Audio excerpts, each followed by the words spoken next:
പത്തനംതിട്ട പന്തളത്ത് പ്രാദേശിക CPM നേതാവ് BJP-യിൽ ചേർന്നു. ഇടയാടി ബ്രാഞ്ച് സെക്രട്ടറി കെ ഹരിയാണ് BJP-യിൽ ചേർന്നത്. സീറ്റും ഹോയിച്ചല്ല പാർട്ടി മാറിയതെന്ന് കെ ഹരി പറയുന്നു.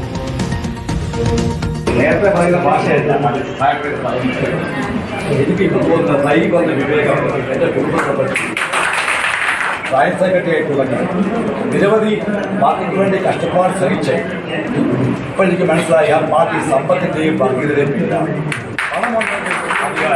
ഞാനൊരു പണം മോഹിച്ചല്ല BJP വന്നത്. അവർ പറയുന്നത് എന്താ അറിയോ, ഞാൻ ഇലക്ഷൻ നിൽക്കാനാണ്. അല്ല, സഹകരണ സംഘത്തിലെ 50 ഷെയറോളം ജീവനക്കാരന് ഒന്ന് രാജിവെക്കണം, അല്ലേ?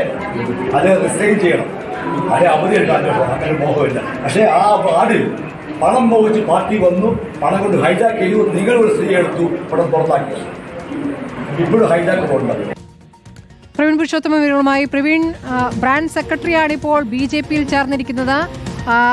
എന്താണ് ഈ മാറ്റത്തിന് കാരണമെന്നാണ് അദ്ദേഹം വിശദീകരിക്കുന്നത്?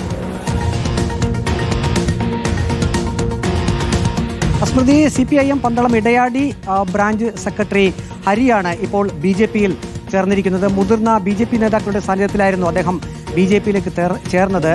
CPIM വിടാനുള്ള ഒരു കാരണമായി അദ്ദേഹം പറയുന്നത്, കഴിഞ്ഞ തദ്ദേശ തെരഞ്ഞെടുപ്പിൽ ഇദ്ദേഹത്തിൻ്റെ ഭാര്യ അവിടെ മത്സരിച്ചിരുന്നു. അന്ന് CPM-നുള്ളിൽ നിന്ന് തന്നെ ചില എതിർപ്പുകൾ ആ സ്ഥാനാർത്ഥിക്കെതിരെ ഉണ്ടായിരുന്നു, പ്രവർത്തനങ്ങൾ നടത്തിയിരുന്നു.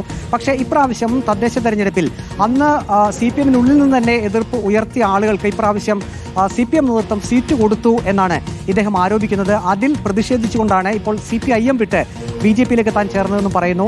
BJP-യിൽ ചേർന്നത് BJP-ക്ക് വേണ്ടി അല്ലെങ്കിൽ BJP സീറ്റ് തരും എന്ന് പ്രതീക്ഷിച്ചുകൊണ്ടല്ല, സാധാരണ പ്രവർത്തകനായി BJP പ്രവർത്തകനായി BJP-യിൽ പ്രവർത്തിക്കും എന്നാണ് അവിടെ നേതാക്കളുടെ മുന്നിൽ വെച്ച്, BJP നേതൃത്വത്തിന്റെ മുന്നിൽ വെച്ച് ഈ ഹരി വ്യക്തമാക്കിയത്. നമുക്കറിയാൻ കഴിയുന്നത് ഹരിയോടൊപ്പം ഹരിയുടെ ചില കുടുംബാംഗങ്ങളും BJP-യിലേക്ക് ചേർന്നിട്ടുണ്ട് എന്നുള്ളതാണ്. ഏതായാലും ഈ തദ്ദേശ തെരഞ്ഞെടുപ്പിൽ BJP-ക്ക് വേണ്ടി താൻ പ്രവർത്തിക്കുമെന്ന് പറയുന്നു. അടുത്ത ഏതാനും ദിവസങ്ങൾക്കുള്ളിൽ തന്നെ കൂടുതൽ പേർ CPM-ൽ നിന്നും BJP-യിലേക്ക് ചേരും എന്ന ഒരു കാര്യം കൂടി ഹരി ആ യോഗത്തിൽ വെച്ച് പറഞ്ഞിട്ടുണ്ട്. ശരി, പ്രവീൺ പുരുഷോത്തമനാണ് വിവരങ്ങൾ നൽകിയത്.